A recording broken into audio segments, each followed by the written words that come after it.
Hi friends, ಬನ್ನಿ ಹೇಗಿದ್ದೀರಾ? ಎಲ್ಲರೂ ಚೆನ್ನಾಗಿದ್ದೀರಾ?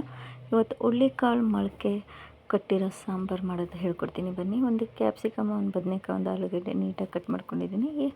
ಕುಕ್ಕರ್ ಬಿಸಿಗೆ ಆಯಿಲ್ ಹಾಕ್ಕೋತಾ ಇದ್ದೀನಿ. ಅದಕ್ಕೆ ಶುಂಠಿ ಬೆಳ್ಳುಳ್ಳಿ ಪೇಸ್ಟು, ಉಪ್ಪು, ಮೆಣಸಿನ್ಕಾಯಿ ಪುಡಿ, ಅರಿಶಿನ ಸ್ವಲ್ಪ ಹಾಕ್ಕೋತೀನಿ, ಧನಿಯಾ ಪುಡಿ ನೀಟಾಗಿ ಮಿಕ್ಸ್ ಮಾಡ್ಕೊಳ್ಳಿ. ಮತ್ತು ಹುಳ್ಳಿಕಾಳು ತೊಳೆದಿರೋದು ಹಾಕ್ಕೋತಾ ಇದ್ದೀನಿ. ಮಿಕ್ಸ್ ಮಾಡ್ಕೊಳ್ಳಿ.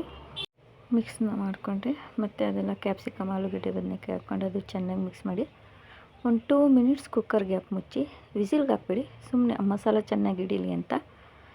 ಮತ್ತು ಇದು ತೆಂಗಿನಕಾಯಿ, ಟೊಮಾಟೊ, ಈರುಳ್ಳಿ, ಕೊತ್ತಂಬರಿ, ಚಕ್ಕೆ ಲವಂಗ ರುಬ್ಕೊಂಡಿದ್ದೆ, ಅದು ನೀಟಾಗಿ ಹಾಕಿ ಎಷ್ಟು ಬೇಕಷ್ಟು ನೀರು ಹಾಕ್ಕೊಂಡು ಗಟ್ಟಿಯಾಗಿ ಇರಲಿ. ಸೊ ಮುದ್ದೆಗೆ ತುಂಬ ಚೆನ್ನಾಗಿರುತ್ತೆ. ಮುದ್ದೆ, ಚಪಾತಿ, ರೈಸ್ಗೆ ಸೂಪರಾಗಿರುತ್ತೆ. 2 ವಿಸಿಲ್ ಸಾಕು. 2 ವಿಸಿಲ್ ಆದ ತಕ್ಷಣ ಬಿಚ್ಕೊಂಡೆ ಕುಕ್ಕರು. ವಾವ್ ಫ್ರೆಂಡ್ಸ್, ಘಮ ಘಮ ಅಂತೈತೆ. ಬನ್ನಿ ಹೊಟ್ಟೆ ತುಂಬ ಊಟ ಮಾಡೋಣ.